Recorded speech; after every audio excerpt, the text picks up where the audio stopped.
যুবক এবং মুরব্বীবৃন্দ, আসসালামু আলাইকুম।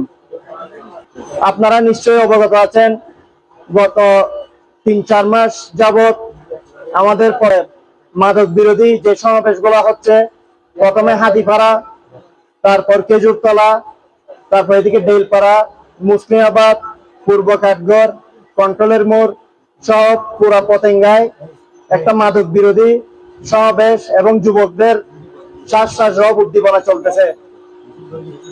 এর ফলশ্রুতিতে আজকের এই মাদক বিরোধী সমাবেশ হাজুই কলোনি রোডের যুব সমাজে আয়োজন করার জন্য আমি তাদেরকে আন্তরিক ধন্যবাদ জানাচ্ছি।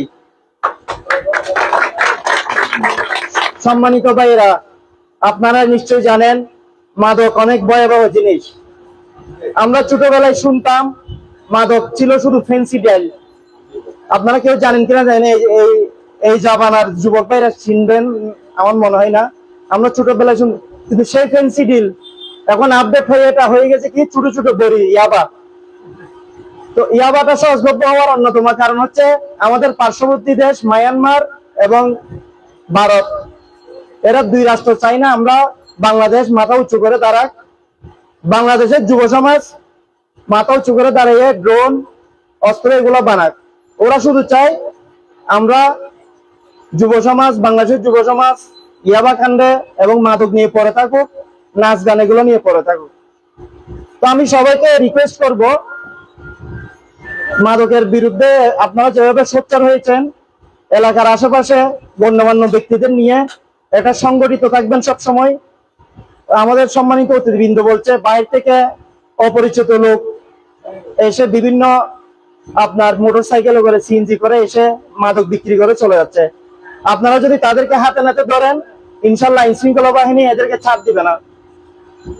আমি আপনাদেরকে আশ্বস্ত করতে চাই, আমাদের মাননীয় প্রধানমন্ত্রী জনাব তারেক রহমান, মাননীয় স্বরাষ্ট্রমন্ত্রী জনাব সালাউদ্দিন আহমেদ, আমাদের চট্টগ্রাম 11 আসনের মাননীয় এমপি এবং মাননীয় অর্থমন্ত্রী জনাব আমির খসরু মাহমুদ চৌধুরী, তার সুযোগ্য সন্তান ইসরাফিল খসরু চৌধুরী এবং আমাদের পতেঙ্গার কৃতি সন্তান চট্টগ্রাম মহানগর বিএনপির সিনিয়র যুগ্ম আহ্বায়ক জনাব মোহাম্মদ মিয়া পোলা সহ সকল নেতৃবৃন্দ মাদকের বিরুদ্ধে জিরো টলারেন্স ঘোষণা করেছে।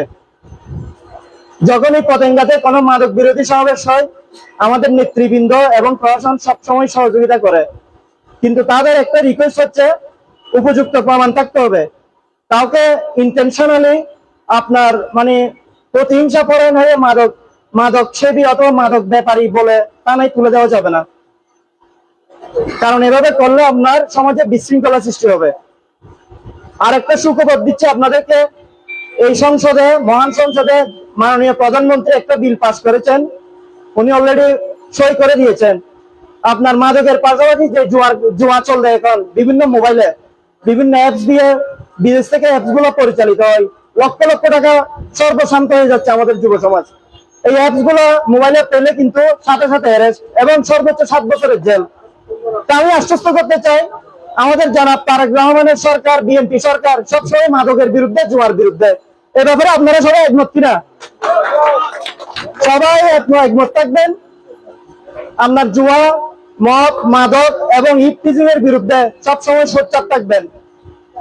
আর এলাকার যে সমসাময়িক বিভিন্ন সমস্যা আছে, এই সমস্যাগুলোর সমস্যা হচ্ছে 2 প্রকার। একটা হচ্ছে মানব সৃষ্ট সমস্যা, আর একটা হচ্ছে প্রাকৃতিক সমস্যা। প্রাকৃতিক সমস্যা বলতে আপনার অজোর তারে বৃষ্টি হলো, আপনার বন্যা হলো, ড্রেনে পানি যাচ্ছে না, তখন কি করবে আমাদের সরকারের যারা দায়িত্ব আছে, ওরা বিভিন্ন গাড়ি পাঠাবে, কাপড় দেন অথবা বেগু পাঠাইয়া ড্রেন গুলো পরিষ্কার করবে। যেমন গতকালকে আমাদের মাননীয় মেয়র জনাব ডাক্তার শাহাদাত হোসেন ভাই অত্র এলাকায় ড্রেন পরিষ্কারের জন্য বেগু গাড়ি পাঠিয়েছিল, আপনারা দেখছেন না? হ্যাঁ, এক্ষেত্রে আমাদের সরকার সবসময় উদার। আর মানব সৃষ্ট সমস্যা হচ্ছে পাশাপাশি 2টা বিল্ডিং করলো, পানি যাওয়ার কোনো জায়গা রাখলো না, কে 1 ফুট জায়গাও ছাড়তেছে না, জানালা খুলে যে বাতাস যাবে, এটা কি সরকার সমাধান করতে পারবে? পারবে না। এটা সমাধান করতে হলে কি করতে হবে? এলাকার জনপ্রতিনিধি যারা আছে, এলাকার যারা মুরব্বী আছে, ওদেরকে নিয়ে সংগঠিত থাকতে হবে, যাতে এলাকায় বিশৃঙ্খলা হয়, বিচার আচারের মাধ্যমে এগুলো সমাধান করতে হবে। আর আমি আমাদের অতিথিবৃন্দ এবং সম্মানিত যে মুরব্বী বৃন্দ এবং দর্শক বৃন্দ আছে, ওদেরকে রিকোয়েস্ট করব, আপনারা মাদক বিরোধী